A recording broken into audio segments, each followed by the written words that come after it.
మీ business ఏదైనా మీ ఊర్లో promotion చేయాలంటే అది సుమన్ టీవీతోనే సాధ్యం. ఇప్పుడే సంప్రదించండి. ప్రస్తుతం మనం ఎర్రవెల్లి ఫామ్ హౌస్ దగ్గర ఉన్నాము. ఇక్కడికి అంటే గత 5 సంవత్సరాల కాలంలో సర్పంచులుగా చేసి పలు అభివృద్ధి కార్యక్రమాలు చేసి తమ సొంత నిధులను వెచ్చించి ఆ నిధులు రాక తీవ్ర ఇబ్బందులు పడుతున్నామంటూ అంటే కేసీఆర్ గారికి ఇతర బీఆర్ఎస్ నాయకులకు కూడా వినతి పత్రం ఇచ్చేందుకు మన దగ్గర ఇప్పుడు కొంతమంది మీటింగ్లో వాళ్ళని కలిసి వాళ్ళ వినతి పత్రం ఇవ్వడానికి ఇక్కడ వచ్చారు.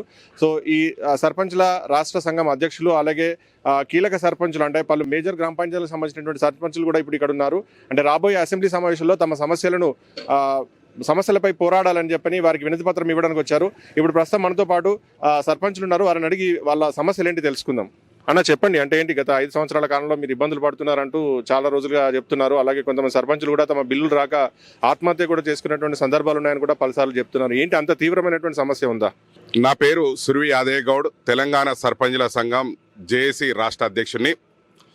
తెలంగాణ రాష్ట్రంలో ఉన్న సర్పంచులు గత 15 నెలల నుంచి మేము చేసిన అభివృద్ధి పనుల పెండింగ్ బిల్లులు రాక అనేక మంది సర్పంచులు ఇబ్బందులు పడుతూ వాళ్ళ కుటుంబాలు చిన్నాభిన్నమైనవి. కొంతమంది సర్పంచులు సూసైడ్ చేసుకుర్రు.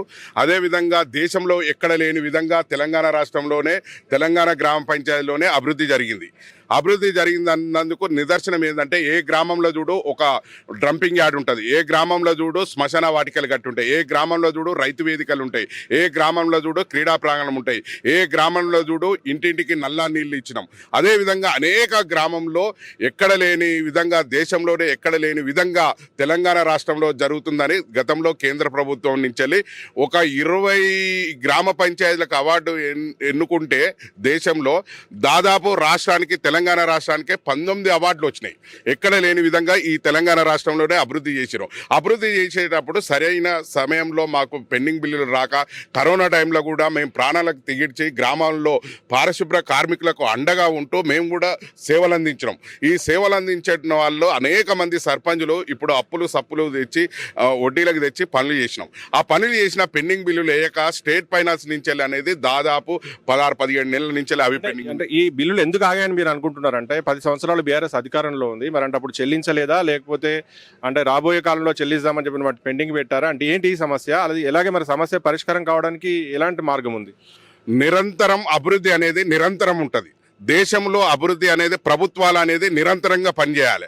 కానీ ఇక్కడ మేము కొంతమంది బీఆర్ఎస్ పార్టీకి అండగా ఉంటూ బీఆర్ఎస్ పార్టీ సర్పంచులు ఎక్కువగా ఉన్నారు అనే దాని మీద మా మీద కక్ష కట్టి బీఆర్ఎస్ పార్టీ సర్పంచులు వీళ్ళకు పెండింగ్ బిల్లు ఇస్తే బాగుండదు అనే ఉద్దేశంతోనే ఈ ప్రభుత్వం మమ్మల్ని ఆపుతున్నట్టుగా పడ్డది. కాబట్టి ఇవాళ బీఆర్ఎస్ పార్టీ అధినేత ఇంటికి మేము వచ్చి వినతి పత్రం అందజేసి మా సమస్య మీద పోరాటం చేయాలి. రేపు కూడా మేము అంతా ఆర్థిక ఇబ్బందులతో అనేక మంది సతమతమై కుటుంబాలు చిన్నభిన్నం అయినాయి.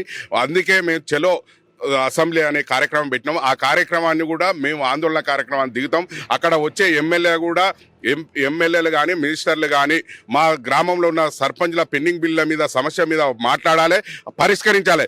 లేని ఎడల గ్రామాల్లో ఈ ప్రజాప్రతినిధులను దిరగనీయం అనేది బాధ్యతగా మీ సర్పంచులం. ఇప్పుడు ఇది కేవలం మీ సిద్దిపేట జిల్లాకు ఉమ్మడి మెదక్ జిల్లాకు సంబంధించిందనా రాష్ట్ర వ్యాప్తంగా ఉందా? దీనిపై మీరు అందరంటే ఎలాంటి కార్యాచరణ రూపొందిస్తున్నారు అంటే మీ సర్పంచుల సంఘం తరపున? తెలంగాణ రాష్ట్ర వ్యాప్తంగా ఉన్నది.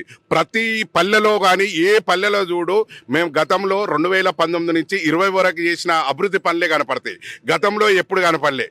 కానీ మేము తెలంగాణ జాతిపిత అయిన తెలంగాణ ఉద్యమ నాయకుడైన అటువంటి నాయకత్వంలో మేము గ్రామంలో నాయకత్వం వహిస్తున్న ఆ ముఖ్యమంత్రి గారు ఉన్నప్పుడే మేము అభివృద్ధి పనులు అనేకమైనవి చేసినాం.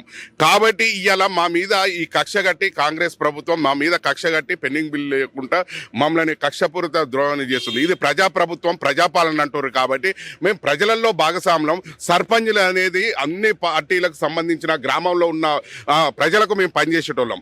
మేము ఇండిపెండెంట్ గుర్తుతో గెలిచిన వాళ్ళం. మమ్మల్ని రాజకీయ పార్టీగా కక్ష కట్టొద్దని ఈ ప్రభుత్వాలకు చెప్తున్నాం. కాబట్టి ప్రథమ పౌరుడు సర్పంచ్ అనేటోడు అనేక ఇబ్బందులు పెడితే ఈ ప్రభుత్వానికి కూడా మంచిది కాదని చెప్తున్నాం. కాబట్టి తక్షణమే మా పెండింగ్ బిల్లులు చెల్లించాలి, లేకపోతే పెద్ద ఎత్తున ఆందోళనకు మేము దిగుతాం రాష్ట్ర వ్యాప్తంగా అనేది చెప్తానికి వచ్చినాం. అన్న, మేము సర్పంచులం అనేది ఏ రాజకీయ పార్టీకి సంబంధం లేకుండా మేము రాజకీయానికి సంబంధం లేదు. ఎందుకంటే మేము ఇండివిజువల్గా మేము వేరే గుర్తుల మీద గెలిచినటువంటి వ్యక్తులం. మాకు పార్టీలతోనే సంబంధం లేదు. మీరు ఎలాంటి కార్యక్రమాలకి నిధులు వెచ్చించారు? ఇది మీ సొంత నిధులా? మీరు ఎలా సమకూర్చుకున్నారు? మరి మాకు ఆల్రెడీ పనులు శాంక్షన్ అయిన తర్వాత డబ్బులు వస్తాయని చెప్తే మేము అన్ని పనులు చేసినాం. ఇలా శ్మశాన వాటికల్లో అయితేనేమి, ఇలా గ్రామాలలో గతంలో ఎన్నడూ లేనటువంటి పనులు, ఇవాళ డంపింగ్ యార్డులు చేసినాం, శ్మశాన వాటికలు చేసినాం, ఇలా సీసీ రోడ్లు చేసినాం. ప్రతి ఒక్క పనికి కూడా సర్పంచులు సొంత నిధులు పెట్టి పనులు చేసిన తర్వాత ఏందనంటే మనకు డబ్బులు రాకుండా ప్రభుత్వం మనకు డబ్బులు చెల్లించలేదు. ఏ ప్రభుత్వం వచ్చినా సర్పంచులు అనేటోళ్ళు పనులు చేస్తారు, అన్ని ప్రభుత్వాలు సమానమే. కానీ ఏందనంటే మా మీద కక్ష కట్టి వీళ్ళు తెలంగాణలో గెలిచిన సర్పంచులు వీళ్ళు తెలంగాణకే పనిచేస్తున్నారు అన్నటువంటి ఉద్దేశంతో ఇప్పుడు ఉన్నటువంటి టీఆర్ఎస్ పార్టీకి అనుకూలంగా ఉన్నటువంటి సర్పంచులను మీ బిల్లు లేపారు. సో మిమ్మల్ని అంటే కాస్త ఇబ్బంది పెడుతున్నారనేది మీ ఉద్దేశంలో. టీఆర్ఎస్ పార్టీలో వీళ్ళు గెలిచారు, టీఆర్ఎస్ సర్పంచులని వీళ్ళు చెప్తున్నారు. ఇంతకుముందు కిరణ్ కుమార్ రెడ్డి సార్ అప్పుడు సీఎంగా ఉన్నప్పుడు కూడా కొన్ని కోట్లు నిధులు ఆపిరు. అదే మళ్ళీ ఏదో మన టీఆర్ఎస్ పార్టీ వచ్చినప్పుడు ఆ సర్పంచులు అందరికీ బిల్లు చెల్లించారు. మరి ఈ తెలంగాణ ఇప్పుడు కేసీఆర్ ప్రభుత్వం పోయి టీఆర్ఎస్ ప్రభుత్వం పోయి మళ్ళీ ఇప్పుడు కాంగ్రెస్ వచ్చింది. కాంగ్రెస్ వచ్చినప్పుడు ఖచ్చితంగా చెల్లాల్సిందేగా. మేము ఏదో మా సొంత ఇంట్లో పని చేసుకోలేదు, మా సొంత ఇక్కడ మా మనుషులకు పని చేసుకోలేదు. ఊరుకు కలిసి కట్టుగా ఉండాలని మేము పని చేసినాం. ఆ పనులు ఆ డబ్బులే మేము ఇవ్వమని మేము రిక్వెస్ట్ చేస్తున్నాం, కోరుతున్నాం మేము. సో ఇది అంటే గత ప్రభుత్వ కాలంలో పనిచేసినటువంటి సర్పంచుల పరిస్థితి. వారు తమ స్వంత నిధుల్ని గ్రామ అభివృద్ధి కార్యక్రమాలకు వెచ్చించారు. కానీ బీఆర్ఎస్ పార్టీకి అనుకూలంగా ఉన్నామన్నటువంటి ఒక నెపంతో కాంగ్రెస్ పార్టీ ఇప్పుడు వాళ్ళని ఇబ్బంది పెడుతుంది.